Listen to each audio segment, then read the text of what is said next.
하나님 아버지, 은혜와 사랑을 감사합니다. 오늘도 예수의 이름으로 레마 성경대학에 모였사오니 복된 시간 되게 하여 주시고 주님이 함께 해주시기를 간절히 원합니다. 성령으로 이끄시고 오늘도 말씀에 그 비밀이 예수의 이름으로 성령과 함께 알게 하시고 말씀의 지혜와 지식과 영감을 공유하는 복된 시간 되게 하옵소서. 아멘. 예수의 이름으로 기도합니다. 아멘.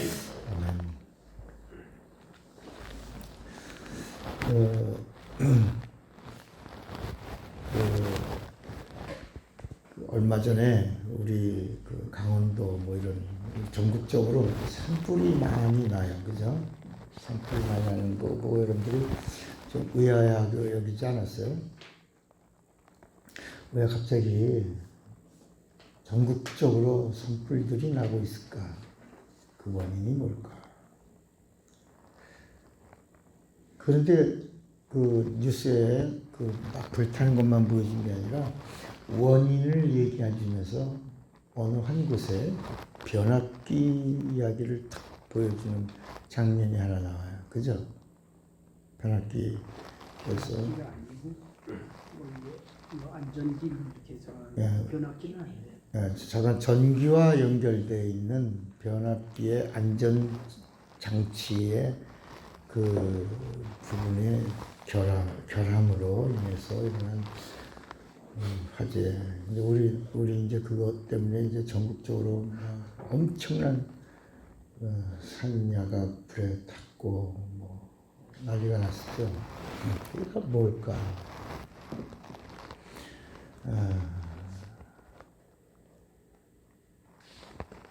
전기라고 하는 게 나오면서 앞으로도 이런 일이 일어날 수 있다 없다. 왜 그러냐? 지금 한전이 그 태양열 이런 부분으로 인해서 재정이 지금 마이너스예요, 플러스예요? 엄청난 마이너스가 돼서 엄청나게 적자를 보고 있죠. 네, 그래서 좀 있으면 정권에서 억누르고 있어도 어떤 세금에서 보정이 되지 않는 한은 전기료를 올려야 된다. 그리고 지금 한전에서 자구책으로 인원 감축은 못하고 노동자들 이런 부분에 탄압이 된다고 하니까 그리고 한전에서 일하던 비정규직을 다 정규직으로 거의 올렸어요. 그래갖고 거기 나가는 인건비만 엄청납니다. 그래서 그 한전 사장이 자구책으로 하는 게 비용 절감을 위해서 이 원자재 이런 것들을 동결시킨 거예요. 이게 2년 동안 동결되고 나서 이루어진 일들이에요, 지금 이게. 그러니까 옛날에 구조조정은 인원 감축을 하는 건데, 그러죠? 인원을 감축해서 인건비를 절약하면서 구조조정이 이루어지면서 회생과 회복을 하려고 그러는데 우리나라는 그걸 못하니까 인원 조정을 정책적으로 못하니까 자재, 변압기, 안전기 이런 거 사는 것들을 다 중지하고 그럼 기존 연한이 5년이다 그럼 10년으로 늘려라. 변압기 안전 점검이 10년이다 그럼 17년으로 올려라. 그래갖고 17년 동안 물자 구입을 안 할 수 있도록 법으로 다 만들어 놓고 그걸 교정해 놨는데 벌써 2년 만에 이런 일들이 막 일어나는 겁니다. 앞으로 더 큰 일들이 더 일어날 수도 있다 없다. 있다. 이런 이야기가 이렇게 보이는 겁니다. 저는 이렇게 이게 이루어질 수도 있겠다. 구조조정을 기초 부분에서 원자재, 그러니까 지금으로부터 한 몇 년 전에는 돈이 많으니까 부속이나 이런 부분들을 썼어요, 안 썼어요? 썼죠. 그건 아끼지 않고 교체해가면서 때가 되면 교환하고 변압기도 교환하고 뭐 전기줄도 교환하고 막 이렇게 이런 시설들에 대한 투자를 많이 했는데 적자가 나니까 다 뭐예요? 더 쓴다고. 더 쓰고. 그러면 연한이 짧아서 그럼 연한을 늘리고. 마치 유통기한이 내일이라고 그러면 언제까지? 서너 달 늘려서 더 팔아먹고. 이런 식으로 반전에서 설치된 변압기나 전기나 이런 모든, 그러니까 그런 걸 만드는 원자재 회사들은 다 망하는 거. 지금 그런 상황이 지금 이 나라에서 이루어지고 있는 것이 화제로 알려진 경고야. 경고. 어느 부분을 소홀히 하면 기초. 주류는 전기인데 그 전기를 활용할 수 있는 기초 부분을 소홀히 하면 이런 일이 일어난다. 그게 화제예요, 화제. 제가 뭔 얘기를 하려고 그러냐면 우리 신앙의 기초를 무시하면 예수를 믿는데 잘못하면 종교인이 될 수 있다. 자기는 잘 가는 것 같은데 엉뚱한 차를 타고 가고 있는 것이다. 제가 오늘 여러분들의 장문에 어저께 쓴 건데 오늘 아침에 이제 날이 밝은 다음에 보낸 거예요. 새벽에 보내면 카톡하면 놀랄까봐 이따가 아침에 한 7시 반쯤이나 해가 뜬 걸 보고 이제 보내드렸는데 제가 이제 최근에 이렇게 이런 영적인 이야기, 지금 우리 영적 세계 공부하니까 영적인 얘기가 나온 거예요. 전에는 안 나왔어요. 그죠? 안 나왔잖아요. 그때는 율법과 복음 얘기하니까 안 나와야 되고 지금은 성경과 영적 세계를 하니까 점점 영적인 이야기가 나오는 거예요. 침례도 그게 문이니까 그걸 열어야 그 다음에 열리니까 그래서 나온 거예요. 이제 부활 얘기가 나오는 이유도 우리는 이제까지 한국 교회가 부활절을 어떻게 지냈냐면 사순절이라고 하는 것을 안 거치면 부활 얘기를 할 수 있어요, 없어요?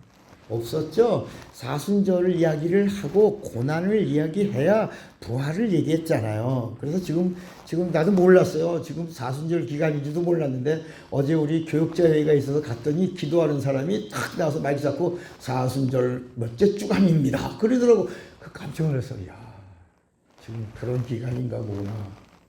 우리도 주님의 고난에 동참하게 하시고 뭐 이렇게 막 기도하는데 옆에서는 막 아멘 하는데 나는 내 속에서 아멘이 나올 수가 없는 거예요. 안타까운 거지. 야, 뭐라고 말할 수도 말하면 이단자 되니까 그냥 가만히 있었죠. 그래도 그 사람이 맨 마지막에 예수의 이름으로 기도합니다. 그러니까 그건 해야 되니까 거기서 아멘 했지. 나는 맨 마지막 예수의 이름이 나와야지만 아멘 하니까 거기서 아멘 했어요. 근데도 마음은 아프다. 그러니까 사순절이라고 하는 이 기간에 그 고난, 그 피, 죽음 이런 얘기는 교회가 풍성하게 하죠. 그걸 또 지켜야 된다 그러고 동참하라고 그러고 사순절 기간에 뭐 모바일 금식도 시키라고. 그 모바일 금식이 뭐냐 했더니 핸드폰 금식 시키는 거래. 그러니까 그래서 참 말들을 잘 만들어요. 금식만 하지 말고 모바일도 금식시켜라. 그래서 핸드폰 안 보기 운동 뭐 이런 것도 해요 막. 그러니까 금식기도 가서도 핸드폰 옆에다 놓고 금식기도 한다고 전화벨로 여보세요. 그래서 나 지금 금식 중이야. 이런다. 그게 무슨 금식이냐. 근데 이제 사람들은 핸드폰도 금지시켜라. 막 약간 본질에서 막 벗어난 일들이 정당화돼 가고 있는 거예요. 그리고 혼란하고 모르니까. 답은 하나야. 모르니까. 그러고 나서는 부활절이 언제요? 4월? 이제 몇 주 남았어요? 다음 주가 이제 부활절날 사셨네 예수 다시 사셨네 끝. 그리고 다시 1년 뒤에 한 번 더 부르는 거야. 이게 한국 교회에 거의 흘러가는 흐름이에요. 고난에 대한 얘기는 그렇게 많이 해요.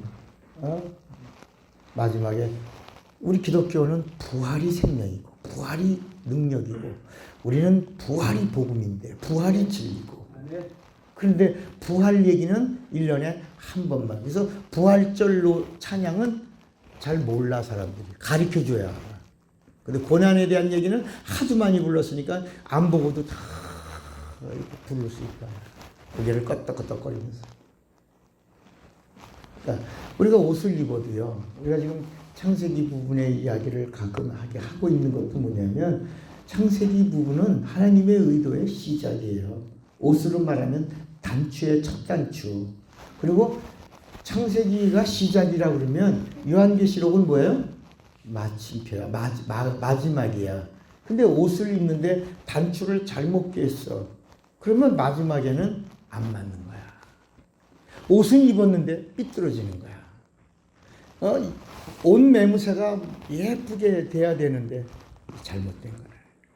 넥타이가 와이셔츠 칼라 사이에 들어와야 이 균형이 잡힌데 이게 돌아가면 사람들에게 집중도 안 되죠. 여러분 제가 이 넥타이를 옆으로 돌려놓고 강의하면 여러분 강의 내내 말씀이 들려갖고 우리 목사님 넥타이가 언제 돌아오나. 그래서 그 넥타이가 다시 요 자리로 이렇게 돌아올 때까지를 신경을 쓴단 말이에요. 마치 그런 거예요. 잘못 보면, 잘못 알면, 그 다음에 또 하나 기초가 없습니다. 그러니까 지금 우리 한국의 지금 사냐는요 다 깎았잖아.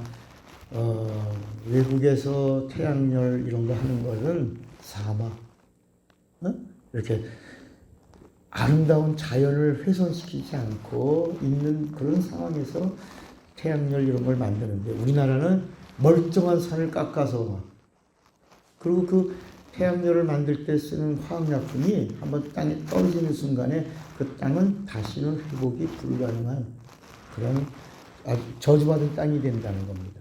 그래서 외국에서는 그걸 대한민국에서 외국에서는 실패하는 건데 그 태양열로 만든 전기로는 이렇게 조그만 이런 모바일이나 이런 것들을 쓰는 거지 그 공장을 가동시킬 만한 그런 전력을 만들어내는 전기가 생성될 수 없는 거고 만약에 그렇게 만드는 전기를 생성하는 거를 만들려면 또 다른 집화장, 또 다른 발전 시설을 만들어서 그 태양열로 온 직열과 병렬이라고 하는 그 전기를 다시 만들어서 가동을 시켜주지 않으면 이 전기와 같은 우리가 쓰는 이런 전기를 쓸 수가 없는데 그걸 만드는 비용이 더 비싸게 된다. 우리나라는 지금 잘 되는 쪽으로 가는 게 아니라 뭐라고요? 망하는 쪽으로 가고 있다는 거예요. 이게 지금 막 학자들이 지금 막 안타까워하는 거죠. 안타까워. 그리고 왜 이렇게 그렇게 추진하고 있냐? 지도자가 영화 한 편을 본 거야. 영화 한 편. 그 영화가 뭐예요? 무슨 영화 하나가 원전이 폭발해갖고 지구에 재앙이 온다는 그런 영화 한 편을 보고 나서 충격받고 우리나라의 원전을 없애버린다. 이렇게 된 정책 방향을 설정한 것이 이게 우리나라가 지금 이렇게 어려운 걸 가고 있다. 그 경고가 산불 난 거야. 사람들은 그 뭔지 산불이 왜 났지? 전기 때문에. 그것도 하나. 그러니까 우리가 영적 세계 공부하면서요, 하수도가 막히잖아요. 그럼 하수도가 다 막혀요. 한 부분이 막혀요. 한 부분이 막혀서 하수도 전체가 못 쓰게 되잖아요. 똑같은 거예요. 이게 아주 작은 부속 하나, 자동차도 몰고 가다가 부속 하나가 때문에 공장 가야 되는 거야. 시간을 투자해야 되고, 그리고 차를 드러내야 되고, 그리고 이건 완전히 그러니까 이 성경도 구약과 신약이라고 하는 이 단어를 우리가 이제 잘 알아야 되는 것이 뭐냐면 구약은 뭐냐? 진단이야, 진단. 그리고 신약은 뭐예요? 처방이야, 처방. 진단 하나님의 의도에서 하나님이 진단하니, 이 진단이 뭐야? 율법으로 진단한 거야. 처방은 너밖에 없다. 복음이다. 그 복음이 누구다? 예수다. 그러니까 율법으로 진단하니 인간에게 뭐가 왔다? 인간은 뭐다? 죄인이다. 죄와 죄인이다. 그리고 하나님이 처방하니 죄사함, 구원과 영생이다. 답이 딱 나오잖아요. 구약은 이건 천사의 사역이다. 여기는 하나님이 직접 강림했다. 이건 하나님의 현현. 이걸 인카네이션이라고 합니다. 인카네이션. 하나님이 사람을 오신.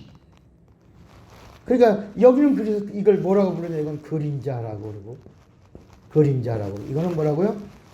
여기는 실상이라고 한다. 실상. 그림자 붙잡지 말고. 마치 사막에 가다 보면 오아시스 같이 보이지만 그 오아시스가 아닌 오아시스.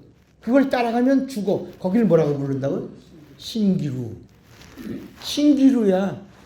진짜 오아시스는 정 반대쪽에 있는 것이다. 답은 누구에게 있다? 예수에게 있다.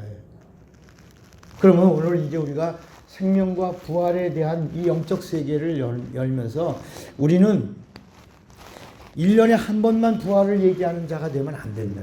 우리의 삶이 부활이고, 우리의 믿음이 부활이고, 우리 신앙의 출발이 부활이고, 우리의 소망이 부활이야. 그러니까 우리의 표대가 뭐야? 부활이야. 그러니까 우리의 믿음의 뿌리가 뭐야? 부활이야. 우리 복음의 근거가 뭐야? 부활이야. 그러니까 우리가 어떤 사람이야? 부활맨이 되는 거야. 부활의 사람이야. 부활의 생명이 충만한 거야. 그래갖고 건드리기만 하면 뭐가 나오는 거야? 부활이 나오는 거야. 죽어도 사는 거야. 그러니까 여러분 신유가 어디서 나오는 거야? 부활의 생명에서.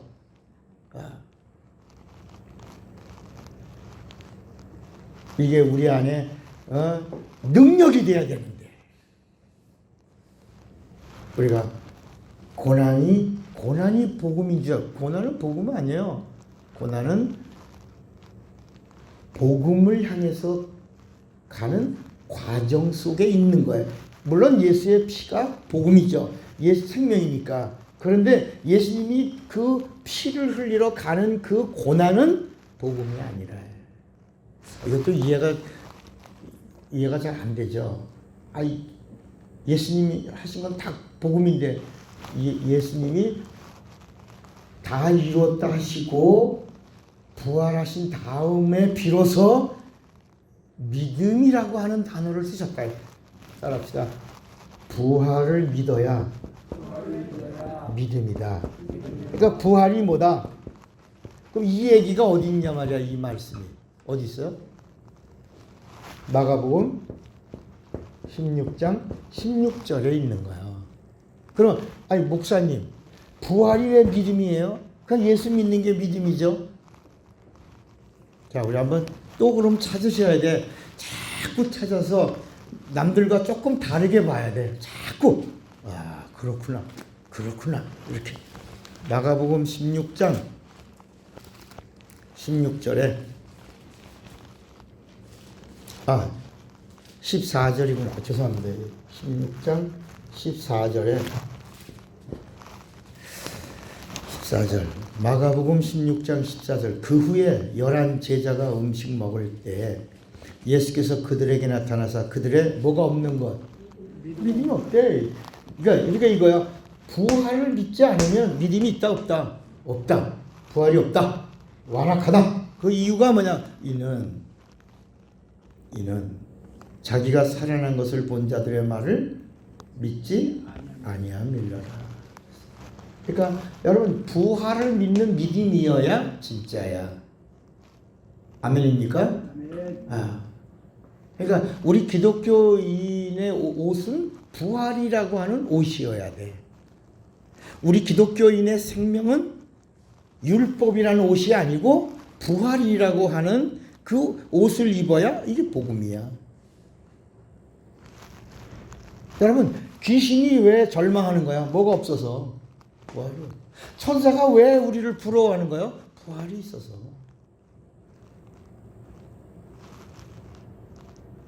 그러니까 이 부활도 아무에게나 준 게 아니라 이 부활에도 어떤 부활이 있냐? 첫째, 생명의 부활이 있고 심판의 부활이 있다.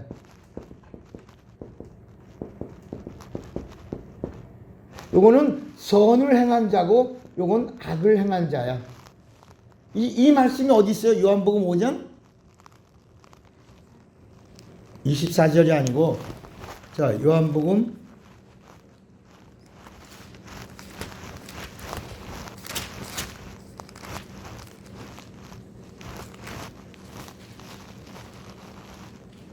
29절이요. 요한복음 5장 29절에 선한 일을 행한 자는 생명의 부활로 악한 일을 행한 자는 심판의 부활로 나오리라. 그랬어요. 여기서 말하는 이 선이 우리가 이제 지난 시간에 공부한 선한 양심을 가진 자는 선한 양심으로 사는 자는 생명의 부활로. 여기 뭐랬죠? 악을 행한 자는 그랬죠. 이 악한 일을 행했다는 말은 뭐냐면 선과 악을 아는 이게 율법이에요. 율법 아래 있는 자는 말이고 그 다음에 선한 일을 행한 자는 이란 말은 하나님의 것이 되어 죄사함을 얻고 선한 양심으로 하나님의 말씀이 임할 때 아멘 하는 자는 이런 말이에요. 무슨 부활이요? 생명의 부활로. 율법 아래 있던 자는 무슨 부활로? 심판의 부활로 나오래. 그 외에는 부활이 없는 거예요. 천사 부활 없어요. 귀신 부활 없어요. 노아 때 옥에 갇혀 있던 자들 부활 없어요. 아나니아 삽비라 구원은 받아도 부활 없어요. 데마 부활 없어요. 성경에서 예수를 믿고 은혜를 받고 진리를 맛보고 경험하고 능력도 행하고 하나님의 일을 하고 하나님에게 쓰임 받았다가 그리고 타락한 사람들에게는 하나님이 뭘 멸해버리시냐? 부활할 근거를 멸해버리시는 거야. 그게 뭐라고? 혼을 소멸시킨다.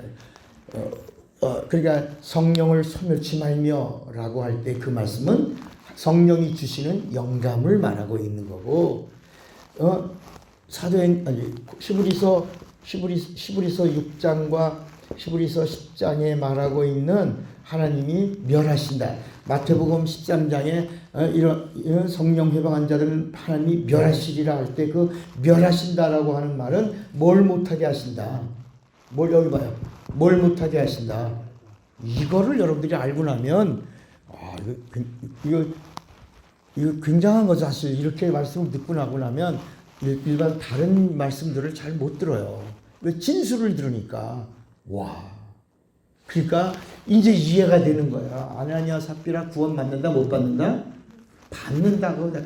구원은 내가 왜 그러냐. 오늘날도 그런 사람들 많이 보잖아요. 교회 안에 은혜 받고 벙벙 뜨고 막 성령 받고 주일하고 선교사하고 뭐 헌신하고 헌금하고 건물 바치고 막 그런 사람들이 있다가 나중에 성령 회방죄로 실족된 사람들, 그 사람들은 어떻게 되는 거냐 궁금했잖아요. 그게 아나니아와 삽비라 그런 이야기를 들어서 우리가 그런 사람들 땅을 절반이나 바쳤어요. 마가다락방에 120명의 놀라운 하나님의 최초 성령을 선물로 받은 자들이었어요. 그런데 그들은 어떻게 되겠는가? 그 멸하신다라고 하는 게 뭘까? 어디가? 이 둘의 부활에 참여할 수 있다 없다. 여기는 탈락이고 여기도 안 된다. 여러분 우리가 요새는 은행에 가서 통장 하나 만들려도 쉬워요, 어려워요?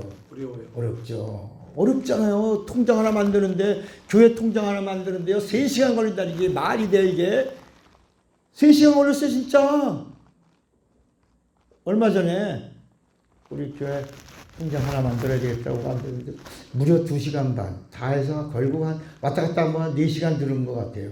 여러분 4시간 걸려서 통장 하나를 만든다라고 하는 것이 그게 보이스피싱이나 대포폰이나 뭐 이런 여러 가지 일들로 인해서 규제가 실화되다가 다 뭘로? 법으로다가 만들 법으로. 우리 교회가 좀 돈이 좀 필요해서 대출을 하려고 좀 그래서 은행 갔더니 뭐 서류 가져와. 서류가 24가지 5가지야. 25개인가 다 만들어 갔는데도 전화가 왔어. 아무래도 실행을 안 해. 한 달 지나도 안 돼. 2달 지나도 3달 지나도. 그래서 나중에 물어. 도대체 서류 가져오라고 할 때는 뭐 이렇게 많은 서류 갖다 냈는데 와니 그때 하는 말이 제가 은행 업무를 보는 그 직원이 과장이 잘 몰라서 그런데 법으로 은행은 대출이 안 되는데 자체가 교회는 그래서 내가 이제는 목회가 어려운 거야. 그래서 내가 왜 그러냐 했더니 이게야 한 10년 전에 교회 대출한다 그러면 너도 나도 은행들이 막 앞장서서 대출해주고 그랬는데 그게 리스크가 너무 커져서 그래서 이거는 교회 대출은 은행 폭망이다. 교회 대출하면 은행이 매일 법정인 일로 인해서 시달리니까 은행이 연합해서 교회 대출은 규제하자 하고 규제하다 아예 주지 말자 하고 그 자기들이 불문율로 정한 거야. 이제는 교회는 대출이라고 하는. 그러니까 교회 입장에서 보면 탄압이야. 탄압 아니야. 탄압이지 이거 정권 바뀌고 이거 교회를 탄압한다. 이야 데모해야 되는데 그런 데모할 사람도 돈이 필요한 사람만 데모하지 돈이 필요 없는 사람들은 대출을 안 해봤으니까 알아 몰라. 돈이 필요해서 은행문을 두드렸던 사람은 이게 1금융 이야기야. 1금융. 그러면 2금융도 쉽겠어 어렵겠어? 어렵지. 그러면 이제 어디로 가야 돼? 3금융 이상으로 내려가려면 뭐가 비싸? 그러니까 교회는 더 어려워지는 거야. 이걸 1금융에서 교회를 도와줘야 되는데 1금융에서 거부하고 2금융도 거부하고 2금융도 힘들어. 2금융도 거부하니까 교회는 더 어려워지는 거야. 교회 헌금이 전부 이자로 나가는 거야. 사채 이자로. 그러니까 지금 무슨 얘기를 하고 있는 거냐? 이 세상도 규제하고 법으로다가 만들고 법을 실행하는 것처럼 이 하나님의 법은 법 위에 법이다. 진리가 법이야. 여러분 이 신약은 뭐가 있는 것이 있어서 보고냐? 진리가 있어서 보고예요. 진리가 뭐냐? 법이야. 율법이 뭐냐? 율법도 법이야. 진리가 뭐냐? 진리가 법이야. 이건 천사가 가지고 온 법이야. 전달된 법이야. 근데 이 법은 어떤 법이냐? 직접 말씀하시고 직접 하신 약속의 법이야. 이건. 그래서 예수님이 오셔서 하신 말씀이 내가 하는 이 말은 자의로 하는 말이 아니요. 아버지께서 명령해 주신 그 명령을 내가 너희에게 그대로 이루노라. 한 번도 아니고 계속해서 내가 자의로 하는 말이 아니라 심지어 예수께서 목마르다. I'm thirsty. 내가 목마르다 라고 하신 그 십자가상의 그 말씀도 하나님의 예언의 모든 말씀을 이루시려고 목마르다 하신 말씀입니다. 그래서 그가 그렇게 말씀하심으로 성경의 말씀을 이루시니라. 그러니까 여러분 예수 잘 믿어야 되는 이유, 변절하지 말아야 되는 이유가 뭐냐? 다시 우리가 예수 믿고 고백하고 예수 믿어. 우리는 이 유대인과 우리 이방인의 차이가 뭐냐면 예수 믿는 과정도 달라요. 이 구약의 유대인들, 이스라엘 사람들은 예수를 만나기 위해서 율법의 진단을 받고 죄인인 것이 판정된 다음에 잘 들으세요. 우리는 정리가 명쾌해요. 복잡하지 않아요. 율법으로 진단받고 죄와 죄인인 것이 드러나고 살려고 하는 자가 뭘 하고요? 중간에 뭐 하고? 회개하고 누구 믿어? 예수 믿고 구원 얻고 죄 사함 얻고 영생에 들어가요. 그리고 성령도 받아요. 근데 우리 이방인들은 이거를 전체적으로 뭐라고 말해? 이렇게 받는 이렇게 해서 예수를 만나는 이 과정을 성경은 뭐라고 그러냐? 사랑이라고 해요. 사랑. 사랑. 율법의 강령이 뭐요? 사랑. 그래서 이스라엘 사람들은 우리보다 뭘 먼저 받은 자들이요? 사랑을 먼저 받은 자들. 그럼 우리는 이스라엘 사람들은 사랑받은 사람들이고 우리는 그러면 사랑이 없어. 우리는 뭘 먼저 받은 사람들이요? 우리는 뭘 먼저 받은 거야? 은혜를 먼저 받은 자다. 그래서 우리는 은혜를 먼저 받은 자요. 이스라엘 사람들은 사랑을 먼저 받은 자요. 사랑과 은혜에 대하여 차별이 있을 수 있다 없다? 없다. 우리는 사랑으로 먼저 은혜 받은 자요. 우리는 은혜로 예수를 믿는 자요. 저들은 사랑으로 율법을 통과하여 택함을 받고 예수를 만나게 해주셨다. 차별이 없이 하나님이 이렇게. 그래서 이스라엘이 사랑받고 있는 동안에는 이방인들이 완악하고, 우리가 은혜 받고 하나님의 은혜 안에 있을 동안에는 저들이 완악하여 하나님의 이 충만한 이방인의 수가 채워질 때까지 잠시 저들의 마음이 완악한 것이다. 이렇게 성경이 말씀하고 있는 거야. 그러니까 우리는 어떻게 예수 믿냐? 은혜로 예수 믿고, 그리고 구원받고 영생 얻고, 그 다음에 회개하고 성령 받는. 사실 잘 들으시, 이걸 아셔야 돼. 이들은 예수를 만나기 전에 뭘 하고? 회개하고 예수 믿고. 우리는 죄가 뭔지 모르잖아. 우리는 양심이 죄인 줄 알았잖아요. 그래서 우리가 옛날에 처음에 교회 왔을 때 회개하세요 그럴 때 율법을 모르는 사람이 교회 왔는데 목사님이 회개하시오 그러니까 뭘 해? 양심을 회개했단 말이야. 근데 양심은 하나님하고 상관이 된다 안 된다? 안 되죠. 그 양심은 그림자예요. 율법이에요. 그러니까 양심 가지고 하나님 앞에 나왔는데 목사님이 회개를 하니까 이것도 회개해야 되는 건가 보다. 그러고 나니까 내가 미워한 거, 내가 누구 때린 거, 내가 훔친 거, 이런 거 회개했단 말이야. 그건 죄가 아닌데 그걸 우리는 죄인 줄 알고 양심을 가지고 시작을 했는데, 그것도 하나님께로 예수를 만나러 가는 길에 한 과정 속에 있었다 이거야. 차근차근. 어린아이가 처음부터 걸어 넘어지고 그러다가 걷고 어린아이가 처음부터 밥 먹어 이도 없는데 엄마 젖 먹다가 이가 생기고 엄마 젖꼭지를 물기 시작하고 엄마한테 얻어 맞으면서부터 이제 이유식을 먹는 거 아니요. 아니 뭐 새끼가 엄마 젖 먹다가 엄마를 물어 그러고 딱 때리면 그때부터 뭐 먹어? 이유식 먹는 거야. 이제 슬슬 엄마랑 가까워져 멀어지는 거야. 그럼 이제 이 아이가 점점 이가 나면서 음식을 먹는 재미를 알게 되는 거야. 그리고 이제 애가 튼튼해지는 거야. 아이고 밥이 뭐라고? 밥이 뭐요? 보약이야. 아이고 밥이, 그 말을 제일 싫어하는 사람이 한약방 사람이래. 한약방 주인이 제일 싫어하는 말이 뭐라고? 밥이 보약이요. 그 말을 제일 싫어해. 사과가 빨개지면 의사 얼굴이 빨개지고, 토마토가 빨개지면 의사가 빨개진대. 그 이유가 뭐냐면 사과 먹고 토마토 먹는 사람들은 어디를 안 간다. 병원에 안 오니까 의사가 왜? 뭐가 안 생기니까. 돈이 안 생기니까.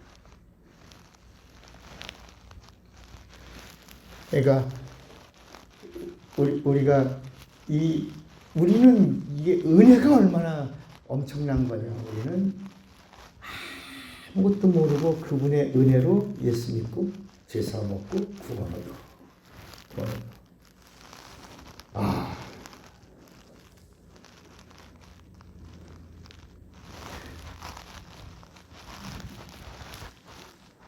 자, 근데 오늘 우리가 또 하나, 제가 지난 주일날 이 말씀을 전해야 되나 왜냐면 소화할 능력이 있으면 전해야 되는데 소화할 능력이 없으면 전할 때 제가 많이 머뭇거려요.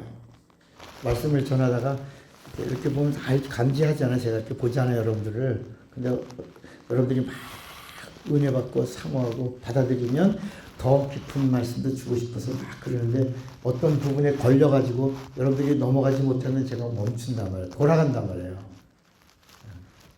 근데 지난 주일날 막 내 안에서는 막 쏟아주고 싶은데 소화하는 능력이 있는가 없는가 하는 부분에 대해서 잠시 고민했지만 그냥 주신 거니까 다 쏟았어요. 그게 뭐냐? 우리가 거듭났다. 새 사람 되었다. 새 것, 새 피조물.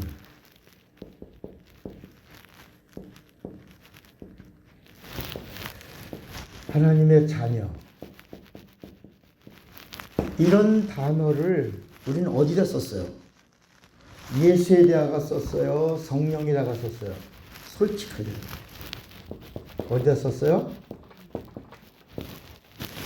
성령으로 썼죠. 성령에다가 썼잖아요. 성령 받아야 뭐 난 거, 거듭난 거고.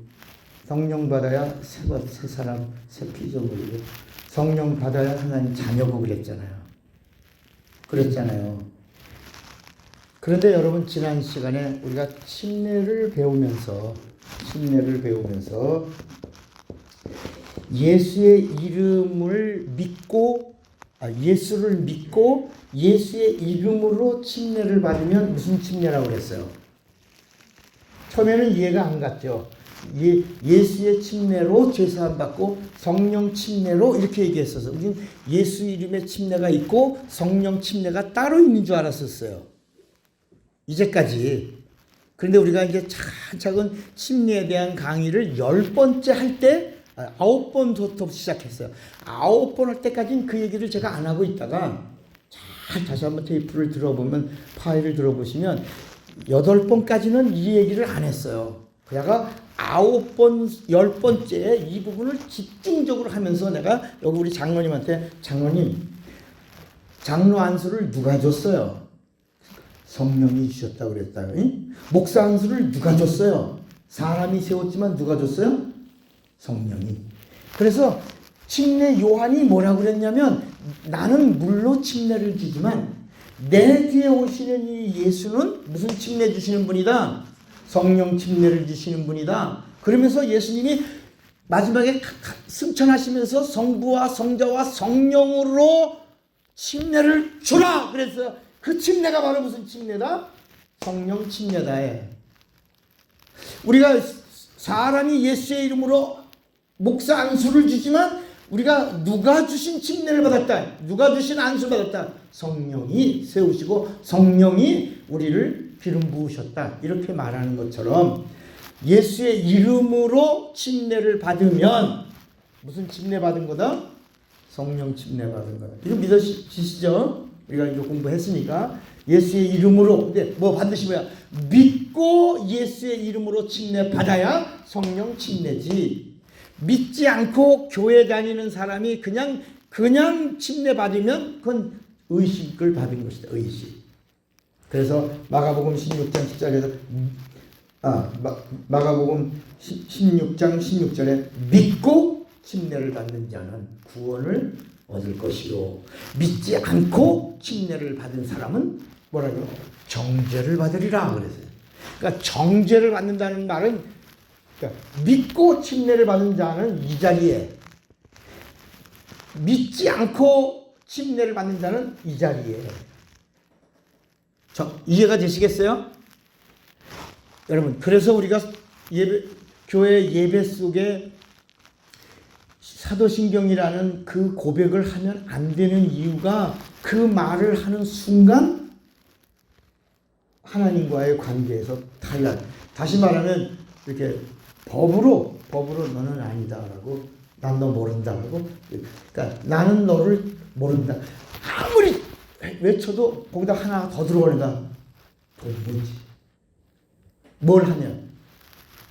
천주교 고백을 하면, 천주교 고백을 예수 믿는 기독교인의 신앙 고백이라고 착각하고 하면 모른다. 아무리 우리가 우겨도 뭐야? 도무지 모른다. 내게서 떠나라. 그러면서 뭐냐면 이 법이 합법이 아니라 뭘 행한 자라? 불법을 행한 자라. 내게서 떠나라. 상관이 없다는 거예요. 이렇게 이 성경 안에서 고백이라고 하는 단어를 굉장히 중요하게 여겨요.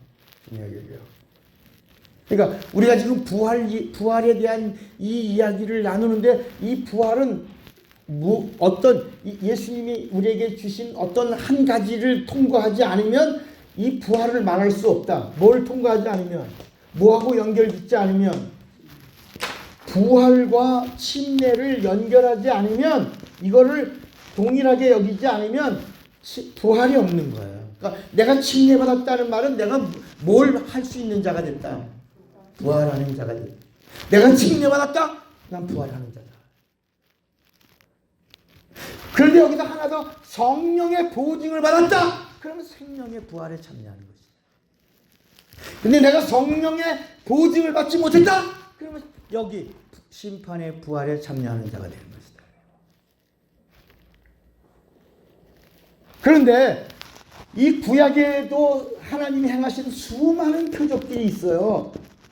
그런데 예수께서 이 신약 성경의 표적 중에 최고의 표적, 그 표적의 실상이 뭐다? 표적 중에, 물론 예수죠. 우린 답은 예수니까. 그런데 이 표적 중에 표적의 실상이 뭐다? 부활이다. 예수요, 그의 부활이다. 왜냐하면 예수님이 뭐라고 말씀하셨냐면, 이 이스라엘, 너희는 표적을 구한다. 이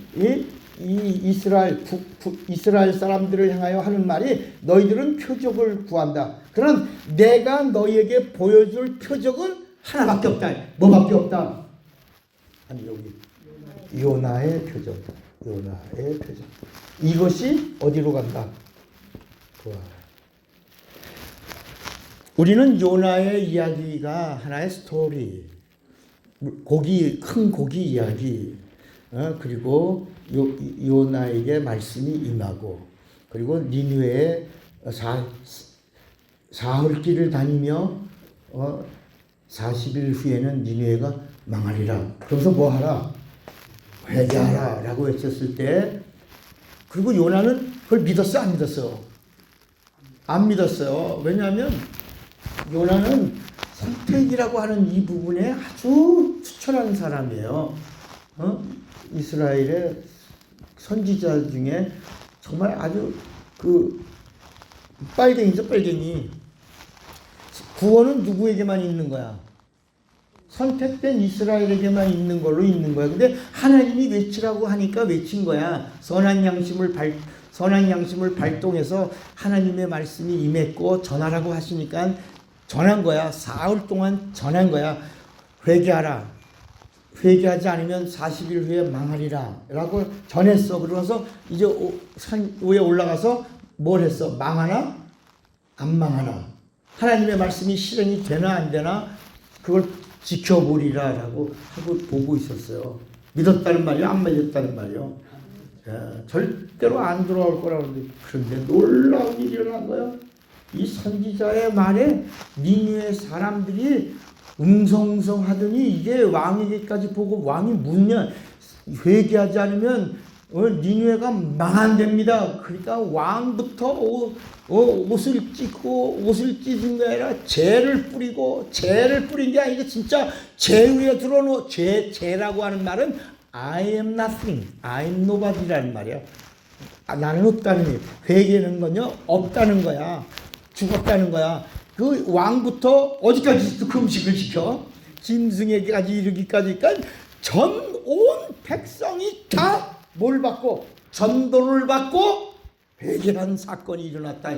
전대미문의 사건이 선지자 요나를 통해서 일어났는데, 그 요나의 이 엄청난 일을 일어나기 전에 나타난 분명한 하나님의 표적이 물고기 뱃속에 있었던 사흘 동안의 사건이었다. 이것이 바로 내가 부활할 최고의 표적 중에 표적이다. 부활이다. 이걸 예수님이 몇 번이나? 2번이나. 여러분, 성경에 예수님이 똑같은 말씀을 2번이나 한 거는요, 실수해서 한 게 아니에요. 한 복음서에 이 요나의 표적의 이야기를 똑같이 2번이나 하신 이야기는 그만큼 이 예수님이 말씀하고자 하는 핵심이 어디 있기 때문에? 부활에 있기 때문이라. 그러면서 이게 고린도서에 가면 우리의 믿음이 뭐더? 부활이요. 바울은 계속 우리의 신앙의 표대가 부활이야. 부활을 내가 잡으려고 쫓아간다. 그리고 아직도 내가 잡은 줄로 여기지 않고 가고 있다. 그리고 이 부활이 우리의 소망이요, 우리 믿음이다. 우리 믿음의 뿌리다라고 말하고, 만약에 이 부활이 없다면 부활을 본 사람들이 500명 이상이나 있다. 그리고 아직도 많이 살아있다. 우리 이 일의 증인이다. 그런데 만약에 부활이 없다. 우리 믿음은 헛것이요. 그리고 부활을 전한 사람들의 전도도 헛것이요. 그걸 믿고 순교한 자들의 순교도 헛것이요. 우리가 부활이 없다면 우리는 이 세상 지상에서 가장 불쌍한 자다. 우리는 불쌍한 자요? 망하는 거지. 부활이 없다면 우리는 정말 지상 최대의 불쌍한 자야. 그런데 한국 기독교가 이 예수와 부활을 연결시켜주지 못하고, 이게 뭐냐면 예수와 부활을 하지. 그런데 설교거리가 없으니까 한 번만 하는 거야. 이게 계속 새문요 풀면 풀수록 맑은 물이 나와줘야 되는데, 여기가 충만해져야 되는데, 다시 말하면 예수를 알아야 되는데, 복음을 알아야 되는데, 하나님의 의도를 알면 펑펑 쏟아져 나오는데, 이게 없으니까 한 번은 얘기인데 그 다음에 할 게 없으니까 계속 생활을 얘기하고 문화를 얘기하고 교육을 얘기하고 다른 것들을 자꾸 말하다 보니까 일로 가는 거예요. 일로 가고 여기 서신으로 가는 거야. 그러면 다시 또 돌아갑니다. 우리가 성경에서 말할 때 거듭남, 새 사람, 새 피조물, 자녀가, 우린 이제까지 여러분 성령으로 거듭나야 합니다. 성령 받아 새 사람 되어야 됩니다. 그렇게 설교했단 말이에요. 그렇게 알고 있었고, 그렇게 배워왔고, 그렇게 전했고, 성령 받아야지 된다고 그랬다고.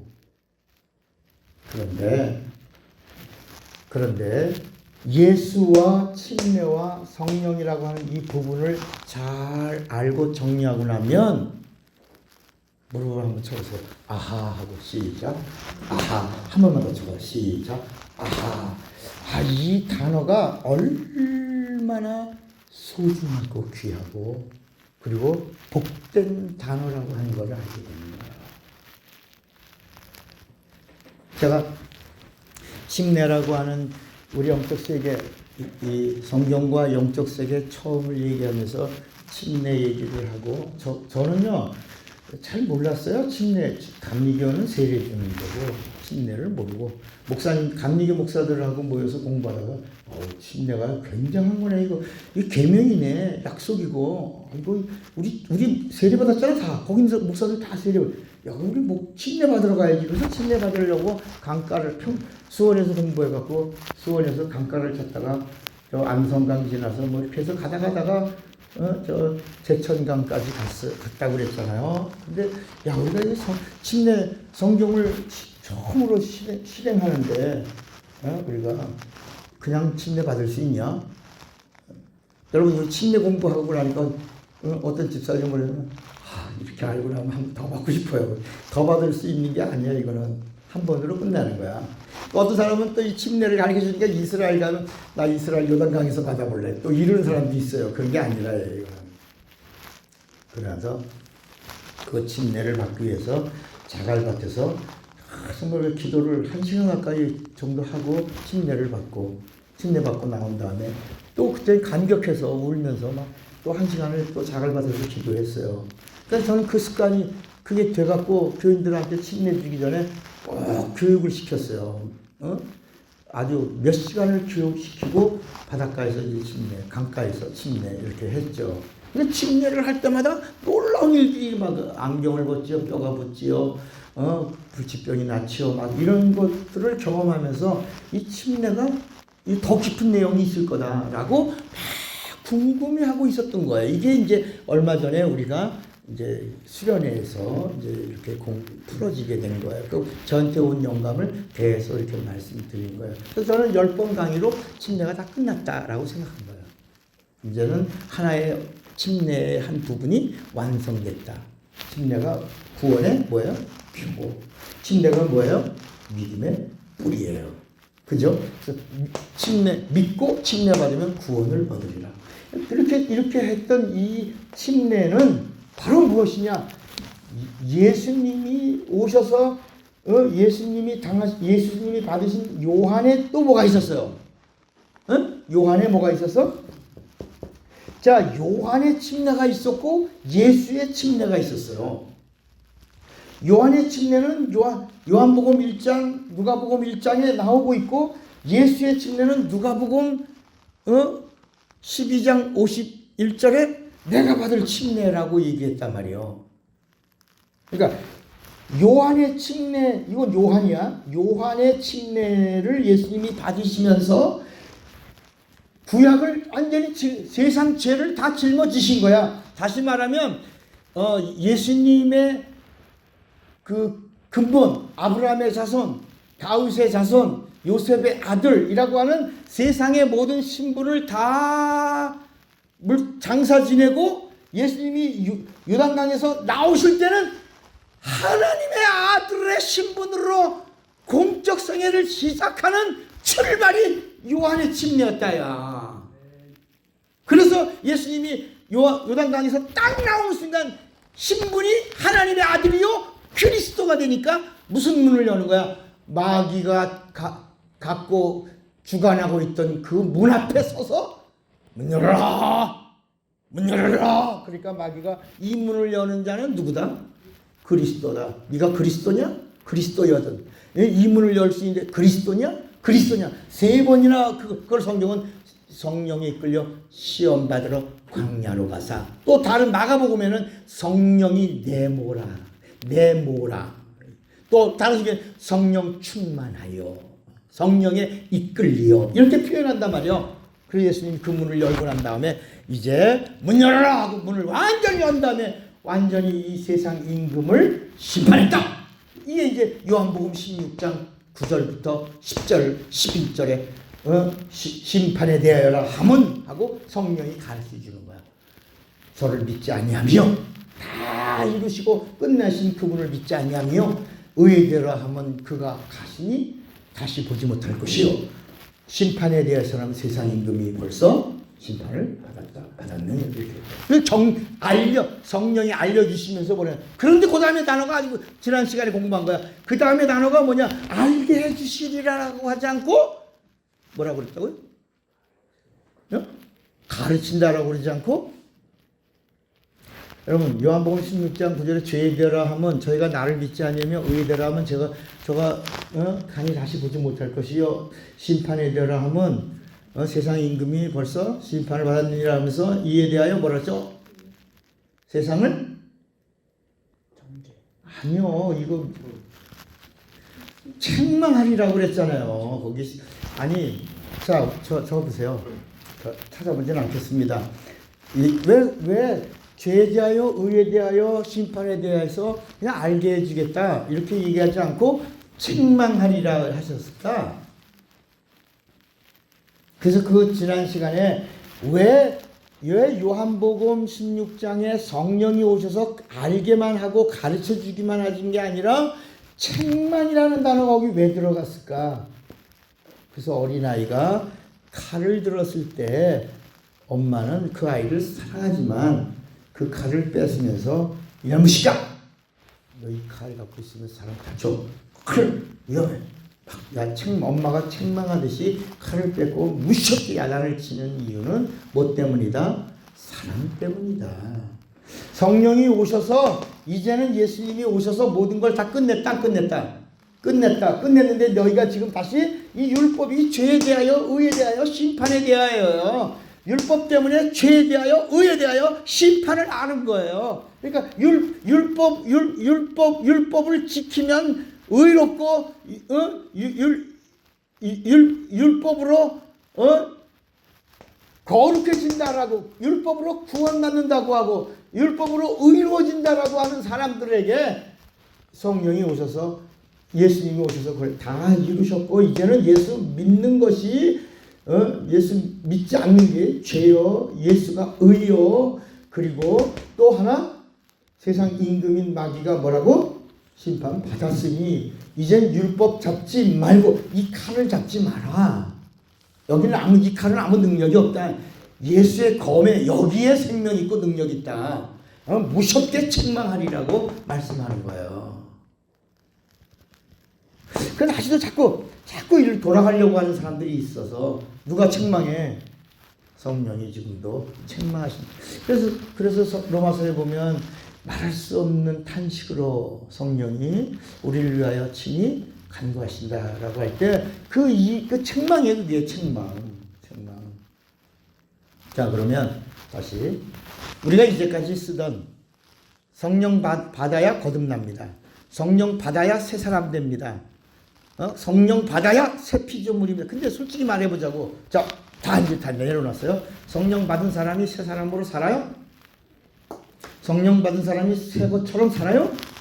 여러분 얼마나 상처받고 살고 있어요. 야, 저 사람 성령 받은 사람 맞아? 그래갖고 우리 얼마나 고민해. 나 저 집사님 차라리 저 집사님 안 보였으면 좋을 뻔했는데 진짜 나타나갖고 나 괴롭히잖아. 뭐하는 사람이? 성령 받았다는 사람. 뭐하는 사람이? 거듭난 사람이요, 새 사람이요, 새 것이요, 새 피조물 됐다라고 하는 성령 받은 사람이 새 것처럼 살지 못하고 있다. 그러면 성령 받는 게 이것인가? 그럼 성경에 이런 이야기가 있나? 자, 그러면 예수님이 피 흘리신 걸 뭐라고 불렀다고요? 침례야. 자, 보세요. 예수를 믿는 자가 믿고 예수의 이름으로 침례받으면 무슨 침례라고 그래요? 자, 다시 예수님이 흘리신 피를 무슨 침례? 예수님의 죽음을 뭐라고 불렀어요? 예수의 침례. 그럼 예수 믿는 자가 예수의 이름으로 침례받는 걸 무슨 침례받았다고 그래요? 성령 침례받았다. 여러분, 성령의 침례를 받은 자예요. 누가? 예수를 믿고 예수의 이름으로 침례받은 자는. 그러면 예수의 침례의 비밀이 뭐예요? 두 가지야. 두 가지.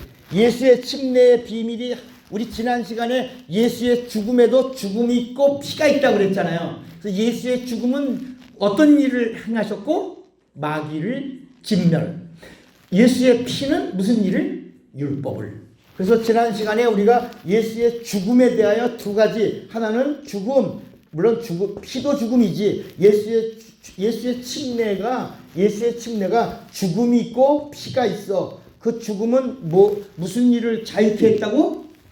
마귀에게서. 예수의 죽음으로 우리가 마귀와 연결된 모든 고난을 끊었어. 마귀를 진멸하는 일을 예수의 죽음으로 하신 거예요. 그리고 예수님이 죽으셨다는 다른 말로 예수께서 피 흘리셨다. 예수께서 피 흘리시고 죽으셨다 할 때 예수의 피가 무슨 일을 하셨냐? 우리의 죄를 속량했어요. 우리의 죄가 우리의 죄라는 걸 아는 것은 뭐 때문에 알았어요? 율법 때문에. 그래서 예수의 피로 우리가 어디서 자유를 얻었어요? 율법에서. 그러니까 예수의 죽음으로는 마귀에서 끝났고 예수의 피로는 어디서 끝났어요? 율법에서 끝난 거예요. 율법에서 끝난 거예요. 그런데 예수님이 침례를 받으러 가는 이 과정이 우리에게 또 은혜가 됐죠. 이게 은혜 전부지만 예수님이 침례 받으시러 가시는 이 길이 우리에게 은혜가 됐어. 예수께서 죽으시기 전에 채찍에 맞음이 우리를 낫게 하셨고 예수님이 채찍에 맞기 전에 멸시 받으시고 모욕 받으시고 침뱉으신 이 멸시와 모욕이 하나님과 화평을 이루었다.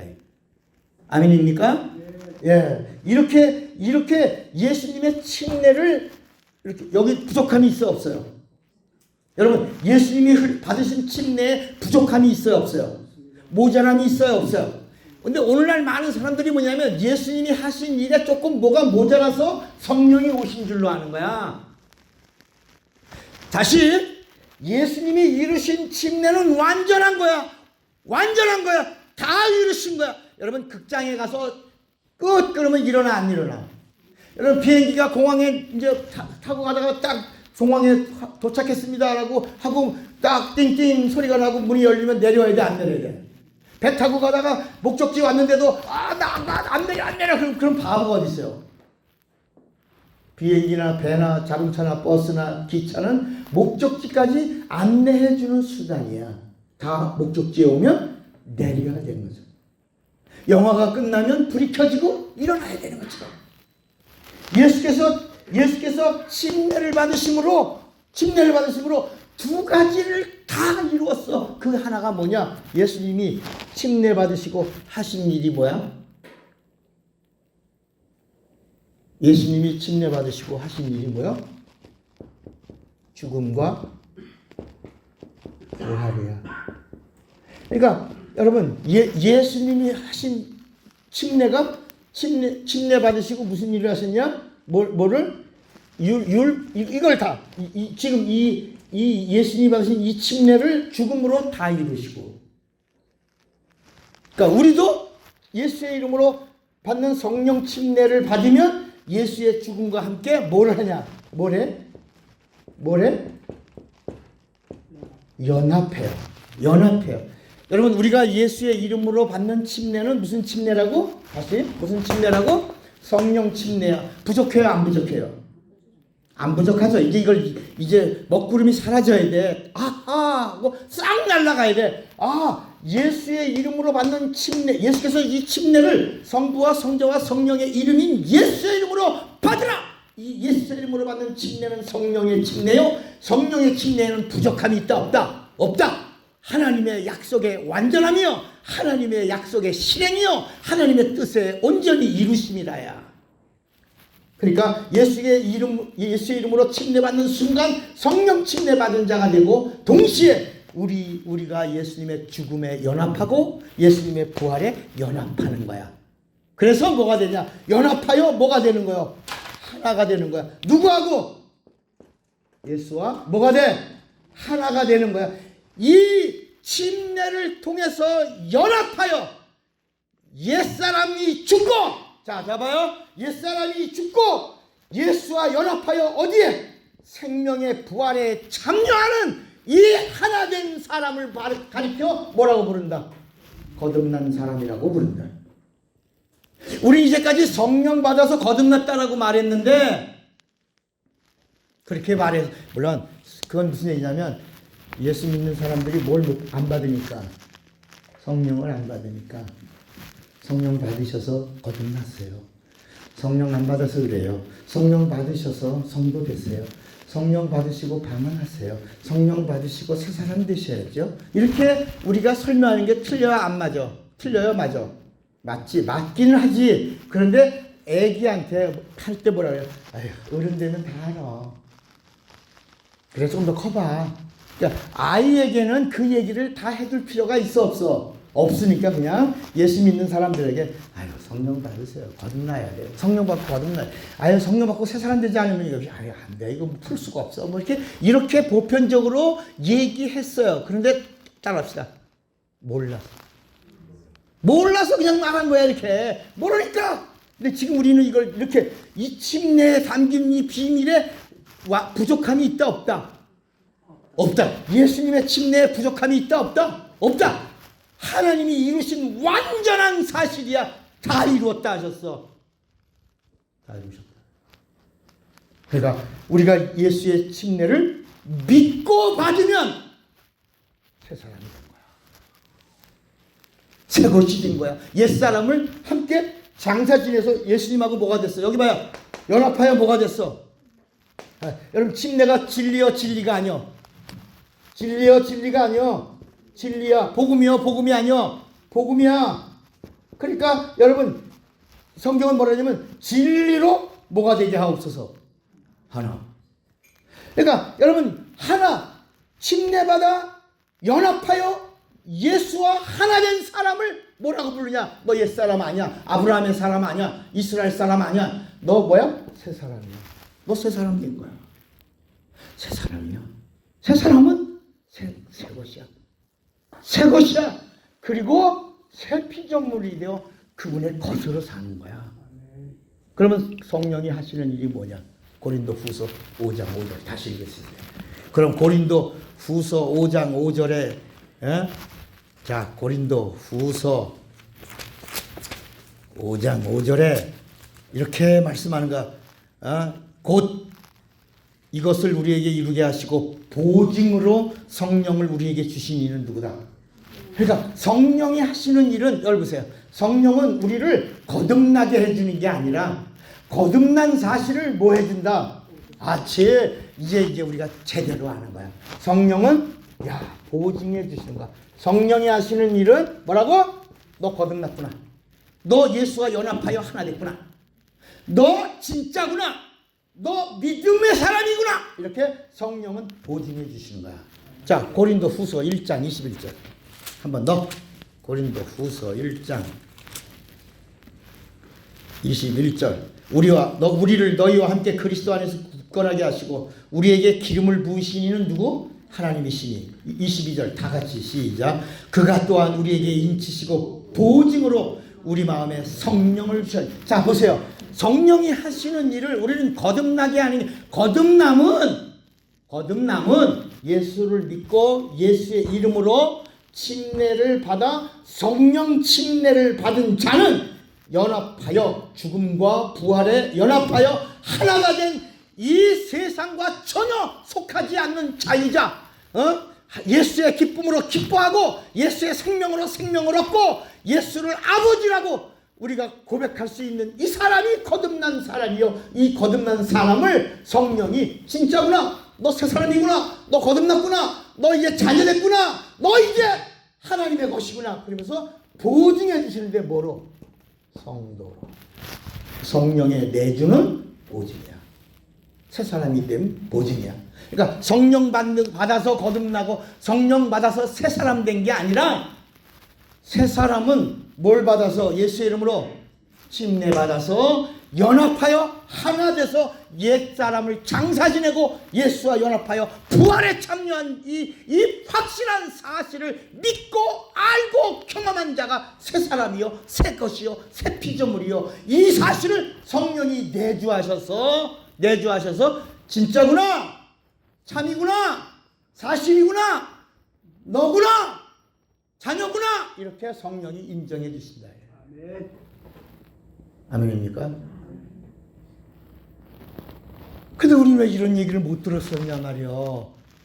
여러분, 우리가 무슨 원고를 가지고 이거 읽거나 이런 게 아니라 이걸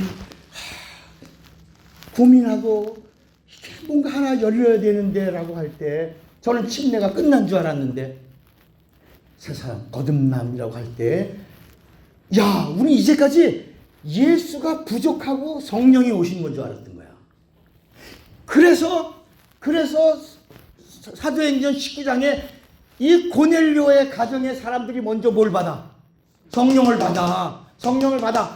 먼저 진짜구나, 진짜다라고 인정을 받아. 그런데 베드로가 이들이 우리와 같이 진짜가 됐는데 예수의 이름으로 거듭나게 해주지 않으면 안 되겠구나.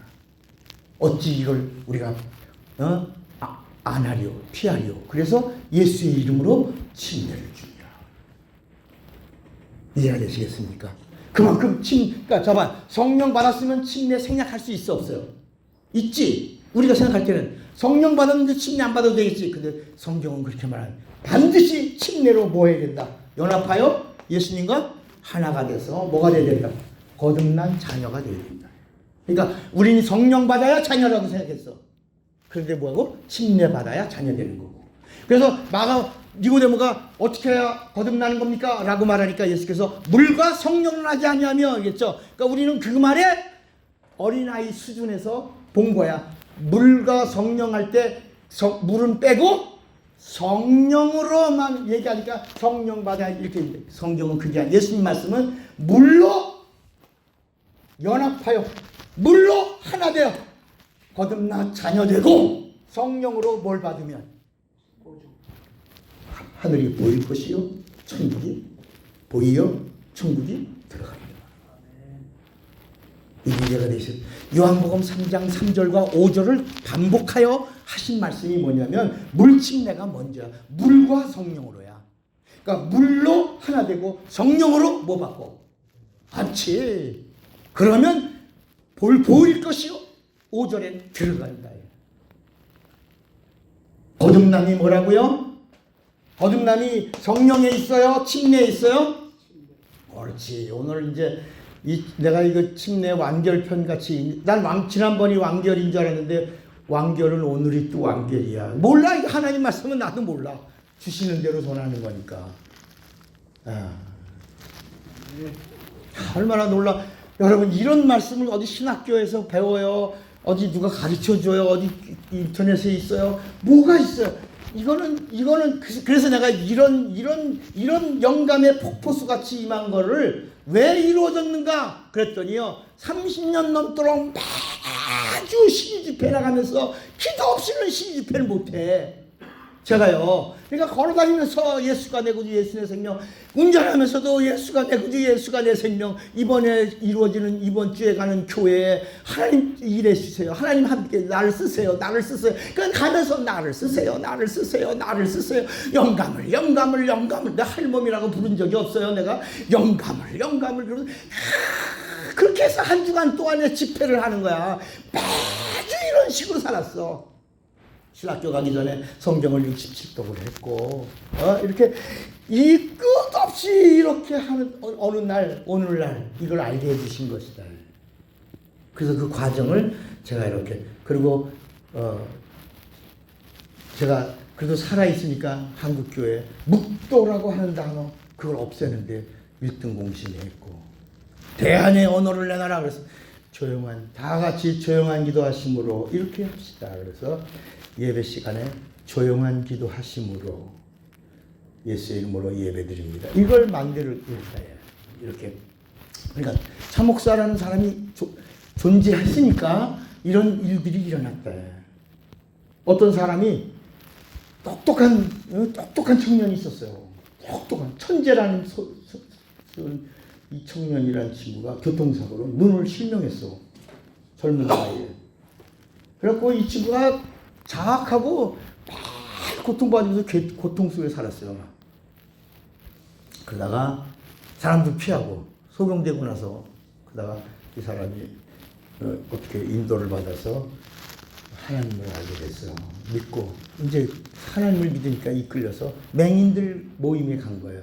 맹인들 모임에 가서 있다가 은혜가 이제 하나님을 만나고 눈은 실명됐지만 그가 이제 하나님의 사람이 된 다음에 내가 뭘 할까?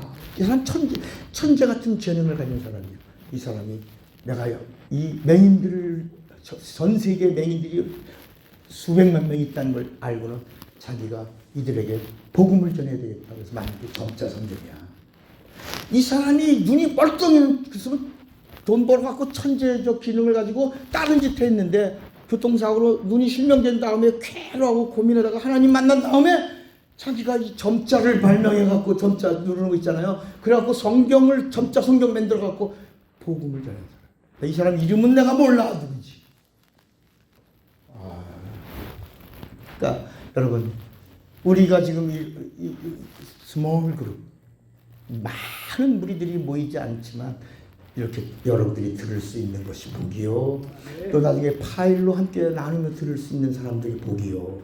또 이것이 나중에 책으로 또 만들어지고 이렇게 될 때 앞으로 이제 유튜브로 나갈 거예요. 이런 이야기들이. 얼마나 엄청난 이야기들을 전 세계 사람들이 들을 수 있겠냐요.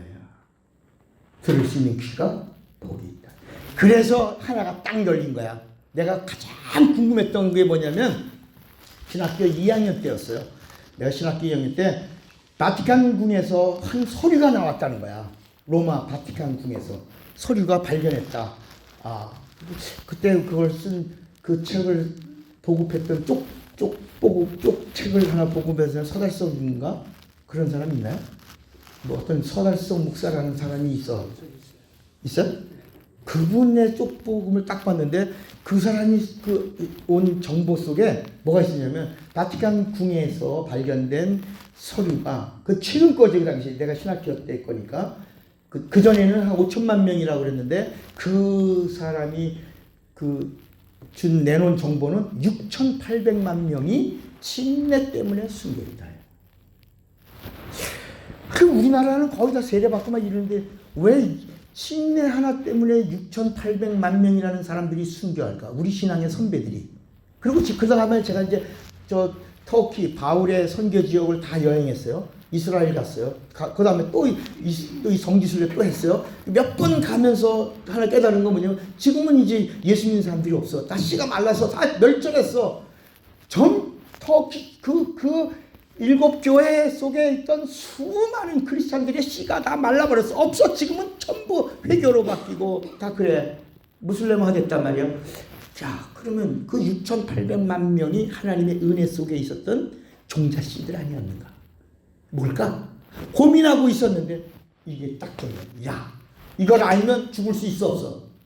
죽을 힘이 와요 안 와? 내가 이 침례받아 예수님의 죽음과 부활에 참여하여 연합하여 주님과 하나 됐다고 하는 이 사실로 내가 거듭나 새 사람 됐다는 이 사실, 내가 자녀 됐다는 이 증거, 이거를 누가 보증해 주시니? 성령이 죽을 수 있어. 여러분 이제 담대하게 복음을 전할 수 있어 없어? 그래서 사도행전의 이야기가 나온 거고, 순교받으면서도 기뻐하고 저들을 용서해달라고 할 수 있었던 거고, 6,800만 명이 죽으면서도 기쁘게 예수의 이름을 부리며 순교받으며 침례받으며 죽을 수 있었다는 거야. 이런 이야기가 우리 한국에는 왜 전해지지 않았을까? 눈물이 툭 떨어진 거야. 그게 지난 주일 설교. 이런 걸 좀 누군가가 알려줬으면 내가 이렇게 방황하지 않았을 때, 수많이 돌아다니지 않았을 텐데 바로바로 이렇게 명쾌하게 알려주는 누군가가 있었다면, 나의 영적인 선생님이 있었다면, 내가 왜 근데 나는 누가 날 가르쳐주거나 이렇게 지도해주질 않았으니까 얼마나 그냥 고민하고 괴로워하는 걸 30년 만에, 고민하고 괴로워하는 20년 만에 이렇게 알게 되니까 막 가슴이 아픈데 여러분들은 편하다해. 한순간에 뻥, 한순간에 뻥. 그저 장로님 감사하죠. 이게 알고 나면요, 6,800만 명 우리 신앙의 선배들이, 너 그때는요, 너 침례 받을래 세례 받을래? 침례 받는 다음 죽는 거야. 이게 순교야. 세례 받으면 살려주는. 근데 이걸 아니까, 믿고 침례 받는 사람들은 이 비밀을 아니까 죽을 수 있었다. 이게 능력이다. 이게 능력. 그래서 제가 침례가 또 있네, 또 있어, 또 있네. 그러니까 복음은 뭘 말하지 않고서는, 침례를 말하지 않고서 이 문을 열 수 있다 없다. 그러니까 이걸 경험한 사람은 이제는 부활의 소망이 확신에 차 있는 거야. 사셨네, 사셨네, 예수 다시 사셨네. 끝. 1년 뒤에 빠이빠이. 1년 뒤에 또 이게 아니라 날마다 부활신앙이야. 날마다 성령의 보증함이야. 여러분 이 부활의 신앙이 성령으로 보증받았어. 여러분을 행복하게 하기를. 그래서 기뻐하라는 거야. 기뻐하라. 내가 주는 기쁨으로 기뻐하라. 내가 주는 사랑으로 사랑하라. 하늘을 가진 자 이 땅을 부어라. 이 비밀을 여러분들이 마음껏 믿음으로 누리시기를 주님의 이름으로 축원합니다. 주먹 꽉 쥐어보세요. 나는 부활신앙으로 승리하리라. 두 번만 시작. 나는 부활신앙으로 승리하리라. 나는 부활신앙. 다같이 예수 우리가 심하여 기도합니다. 하나님 아버지, 오늘 이렇게 또 하나님의 의도 안에 감추어져 있던 하나님의 비밀을 알려주시니 감사합니다. 침례 받아 연합하여 하나 되고 새 사람 되어 자녀된 자를 성령으로 보증해 주셔서 이제는 이 세상 속에서 기뻐하고 자유하며 감사하며 승리하며 능력 있는 하나님의 성도로 살 수 있게 하시니 감사합니다. 이제는 성령과 함께 동역하는 자들이 되게 하여 주시고 우리의 신앙이 부활신앙 되게 하여 주시옵소서. 예수님의 이름으로 기도합니다.